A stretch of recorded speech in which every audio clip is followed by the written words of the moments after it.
Just a few days ago, Victor Wembanyama got on the press game presser, and an interviewer asked him on why he thinks he should be the MVP, and his response really lit the NBA world on fire. What would you say what are your three campaign speeches? Three arguments? Yeah.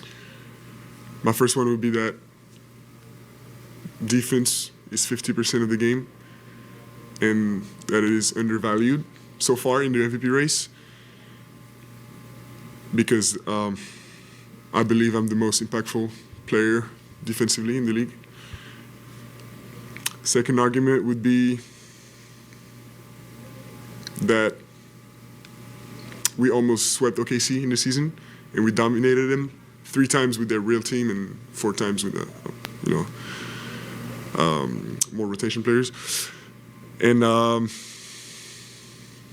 third argument would be that offense impact is not just points. Some people praised him as confident and factual, while others have criticized him, saying he's trying to beg for the MVP and trying to get sympathy votes from the voters.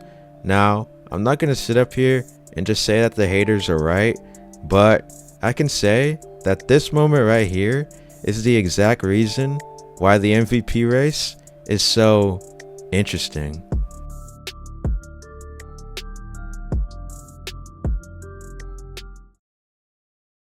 When you look at the top 5 candidates in the league, you have SGA, Luka, Wemby, Jokic, and Cade Cunningham. Now, prior to Cade's unfortunate injury just a week ago, you could say that all 5 of these candidates had a pretty even case to win the MVP.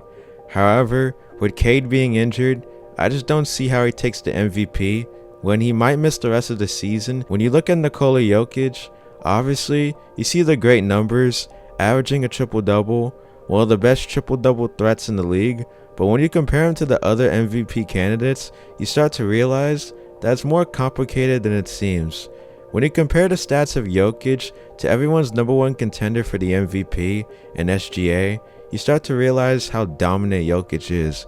Based off these stats alone, you would assume Jokic is the clear-cut MVP, but then you realize what's happened this season. SGA step back 3.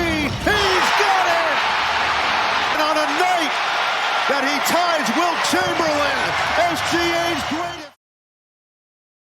With a season that's worthy for his 4th MVP, Jokic's MVP case starts to fall off when you realize that not only has SGA put up similar numbers, but he's beaten him when it matters most in the regular season, which is usually the lasting impression that the voters go for. Even when you compare Jokic's stats to Luka's this season, they have pretty similar numbers, but it seems like Jokic may have the edge. Based off these stats, you would assume that Jokic is again the clear-cut MVP, but then you again realize what's happened this season. Spencer Jones on him, here's the double. Doncic on the drive, step back, puts it up, puts it in with 0.5 of a second remaining. Jokic has no doubt been one of the better MVP candidates this season, but compared to SGA, Luka, and Wemby, his team's record might play a factor in his MVP chances, and the lasting impression of the other candidates beating him towards the most important part of the season is one of the deciding factors to why he might not take home his 4th MVP crown. But this is what makes the MVP race so interesting. However, the MVP doesn't seem like a seeding award anymore. Even with Jokic and his Nuggets outside of the top 3, he is still a top 4 candidate over Cade and just below Wemby, Luka, and SGA, who are all above Jokic in the Western Conference. Now, looking at Luka, he easily has one of the most underrated cases for MVP. On one hand, people say that he's the MVP because of the surge that he's been on in the month of March. Averages of 40, 10, and 9 a game, and 2 Player of the Week awards in a row, it's safe to say that Luka is one of the top candidates for the MVP. However, I think there's one aspect of his game that might lose him the MVP. Efficiency.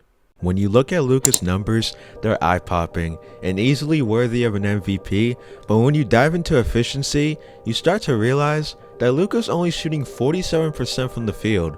Now, that's not that bad, considering the volume of shots he takes per night, but when factoring in an MVP award, the voters tend to look at the full package instead of just the normal eye-popping stats.